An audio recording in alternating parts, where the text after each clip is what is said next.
कहते हैं ना कि बड़े करें जो लीला, छोटे करें वो पाप। तो लेकिन मैं एक चीज मानता हूँ कि ओवर स्पीड विद ओवरटेक 25 तारीख को ये किया था तीनों लोगों ने, जी ओवर स्पीड की और ओवरटेक किया था, नहीं करना चाहिए था उन लोगों को। और अनुशासनहीनता में आता है इसमें, कहीं कोई हमारे लीडर ने भी कहा है, ये कही है ये बात कि अगर अनुशासनहीनता की है तो उनके खिलाफ कार्रवाई होनी चाहिए। मानेसर वाले प्रकरण में इन लोगों ने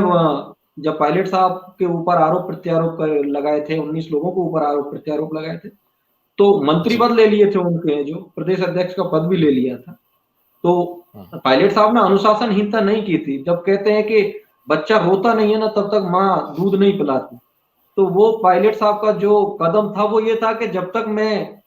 अगर ऐसा नहीं करूंगा तब तक मेरी आवाज वहां तक नहीं पहुंचेगी। और मैं आपको बताऊं आजाद साहब, 2018 के चुनाव में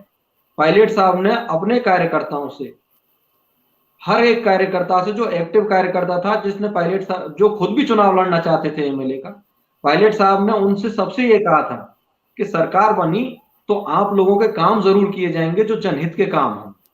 आप निश्चिंत रहना। अब उस समय पर जब परिस्थितियां ऐसी बन गई, खुद हमारे गहलोत साहब ने ये कहा था कि मेरी और उनकी 1.5 साल से तो बात ही नहीं हो पा रही। तो ऐसे समय जब बात ही नहीं हो पा रही तो कार्यकर्ताओं के काम कैसे होंगे?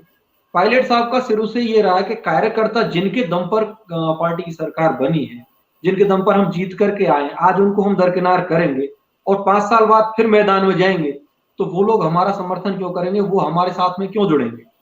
तो न केवल ये ऊपरी लड़ाई है ना, वो सत्ता के लिए लड़ाई हो रही, वो एक अलग विषय है, लेकिन संगठन के तौर पे ये बहुत ही कमजोर करने वाली चीजें हैं, जो पायलट साहब ने इन चीजों को बर्दाश्त नहीं किया। और आज भी आप देख रहे हैं कि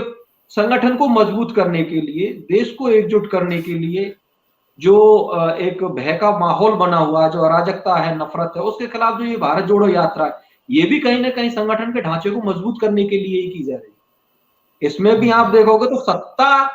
प्राप्त करने से ज्यादा ये है कि संगठन के उन लोगों तक पहुंचा जाए जिनकी बुनियाद पर संगठन खड़ा हो। और जी भारत जोड़ो यात्रा का आप जो कह रहे थे कि दोनों से एक साथ दिखाई दिए, कड़वाहट कम हो गई है, पायलट साहब का तो मैं जानता हूँ, गहलोत साहब के मन में क्या है ये तो मुझे लगता है राजस्थान इन्हीं दुनिया में कोई नहीं जानता होगा, बहुत उच्च स्तरीय खिलाड़ी है वो है। जो पायलट साहब का सीधा ये है कि 2023 में सरकार रिपीट हो और 2024 में लोकसभा चुनाव राजस्थान के अंदर बेहतरीन तरीके से जीते।